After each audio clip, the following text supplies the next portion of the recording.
Rutherford Issues with Bryan Barrett on FM 101.9 and AM 1450 Murfreesboro, FM 100.5 Smyrna. Listen and watch at WGNSradio.com.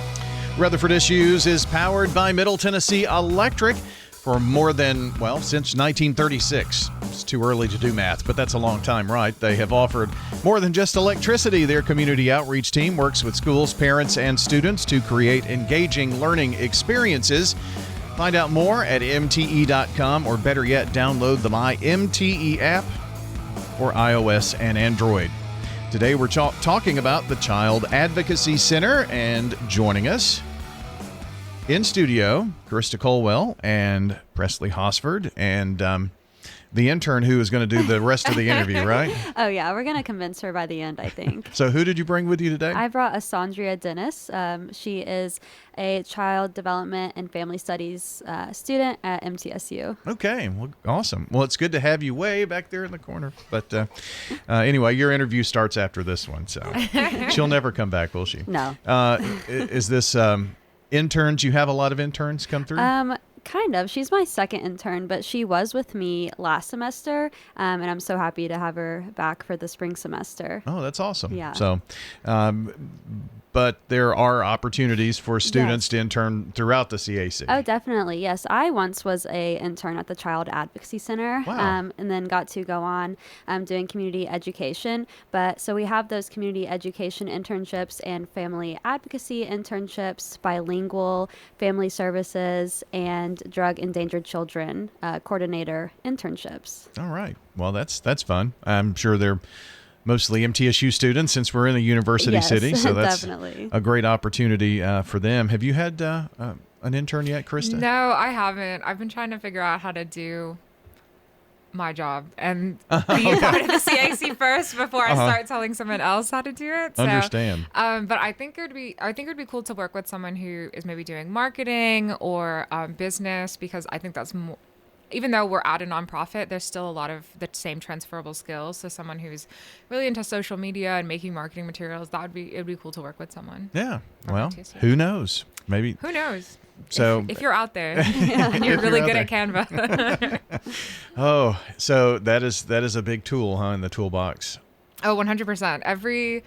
I feel like nonprofit event is partially funded by Canva. Now, we just use a lot of, it's really an easy tool to make a lot of our marketing materials that I know Presley makes that are about education, and then our flyers. So it's a really easy way to make cute materials to get the word out, which is super important, especially on Facebook, Instagram. Yeah. I feel like that's how everyone hears about everything nowadays. So that's how you make your images and things of that nature on social media? Mm-hmm. Yeah. Always in Canva. Yeah. Gotcha. Well. Not sponsored. No. Understand. Fingers crossed. Yeah. I'm a Photoshop guy myself, so okay. Self-taught. So I don't know. I can do enough to do damage, but that's about it.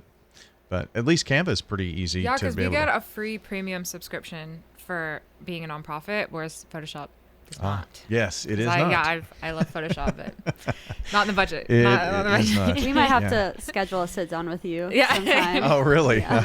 It's not me. If I have a question, I call my son. He knows, but he, along with self-taught, I figured out how to do at least a few things. So, but it's interesting the number of ways that there are to get information out nowadays. I mean, you're doing radio interviews. We're streaming on YouTube and Facebook, and that's just what we're doing here and all of our social platforms.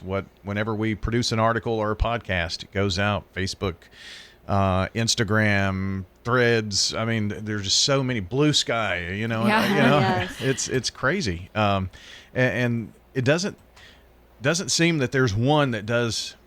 I mean, they're different, Yeah. So live video on Instagram is different than it is on YouTube and Facebook. Truly. And, it's crazy. But anyway, we could go down a rabbit hole there. That's not what we're here to talk about. We're here to talk about the Child Advocacy Center and what are some of the things going on here in the new year. Yeah, so we just wrapped up our Secret Santa program. I know the holidays feel like such a long time ago, but it was a huge success. I believe we served over 80 children and families who were able to get a lot of their holiday needs taken care of, donated a lot of fun stuff. Nice. Our friends over at Nissan, I think, gave us the biggest donation of toys that we've ever had, them and World Outreach Church. It was literally like 2 trucks full, a couple of bikes. So it was really fun to be able to shop, quote unquote, for a lot of the kids who had some gaps in their wish list.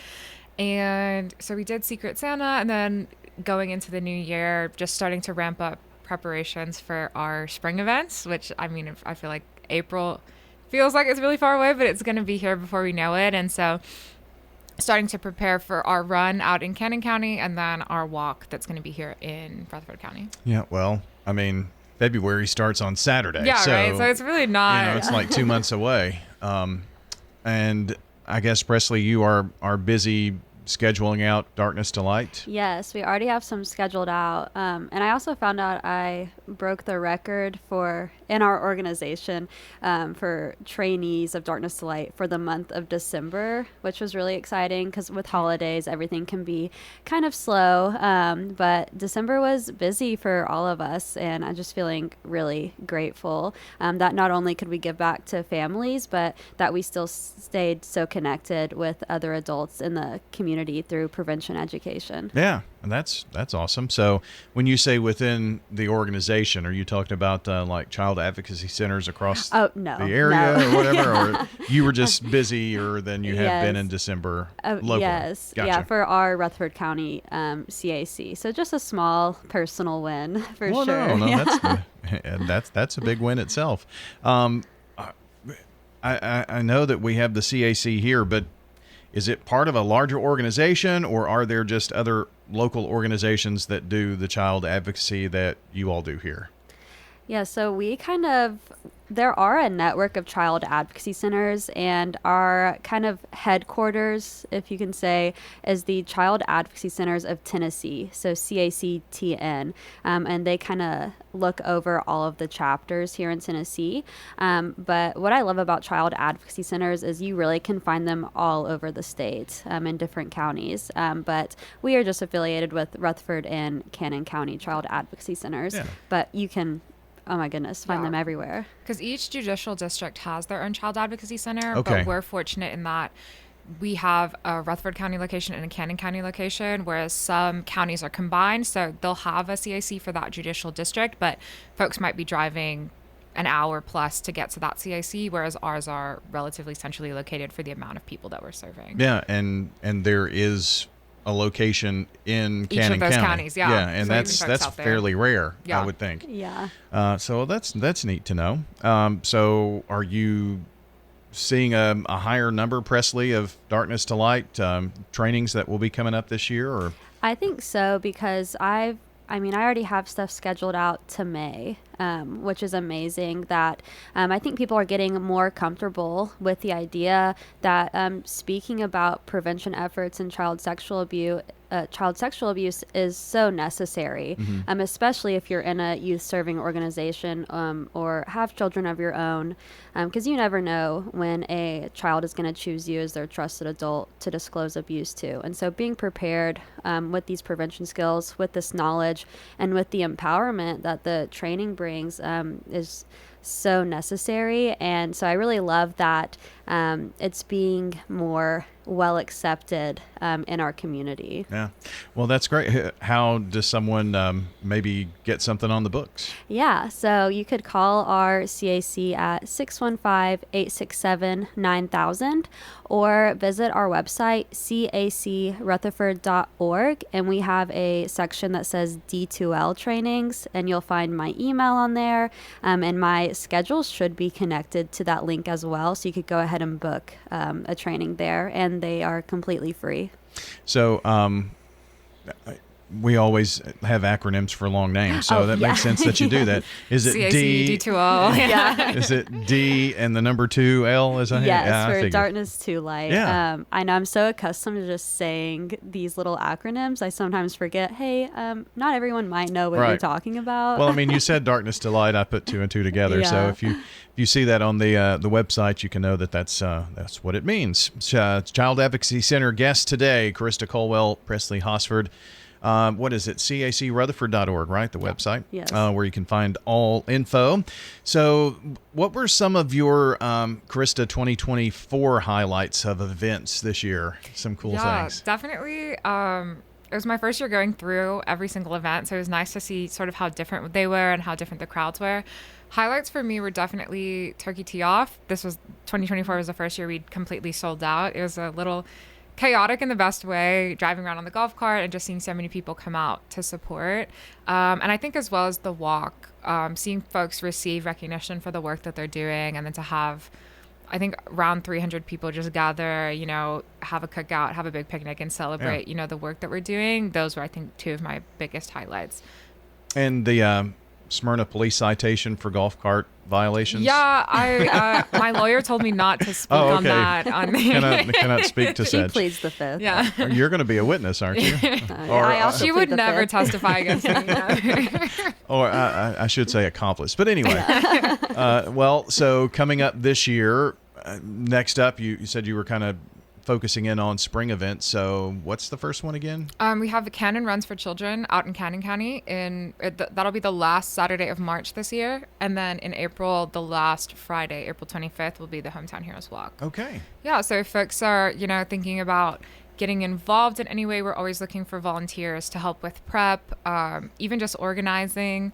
And we recently launched a volunteer application. Not really an application, we just get your information and send you information about volunteer opportunities coming up. Sure. So if any folks, are interested in volunteering, check that out under the volunteer tab of our website, because we're always looking for people, especially the day of the race where we need to block off roads and help set up a bunch of different things. Just having as many folks hands on deck is always appreciated. You don't have to lay down in the road to block traffic, but there are cones. We and let things. staff do that. Yeah.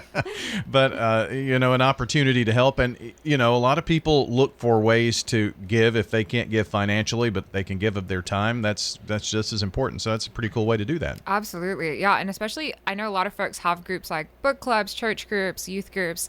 We're always looking for snacks, snack donations, stuffed animal donations. So we've had several folks in the community do drives for us, and we're so grateful because every time a child comes to the CAC, they get a snack, a water, a juice, and a stuffed animal. And so with the constant influx of kids that we're having and families that we're having, because sometimes there's siblings in the waiting room, and so we just are always needing those things. So cool. We're super grateful to the community and folks who want to think of us in that regard. So can you get some of that information if you want to even, like their wish list things? Absolutely. So we have our wish list linked. You'll find it on our Facebook, but then also if you fill out the volunteer application, there's a box you can check that says I want to host my own fundraiser for the CAC, and then I'll reach out to you and we can talk a bit more. Awesome. Good stuff. Well, thank you both for coming in today, and Happy New Year. Happy New Year. We'll see you soon. Our friends from the Child Advocacy Center, Karista, Colwell, Presley, Hosford, joining us on Rutherford Issues today.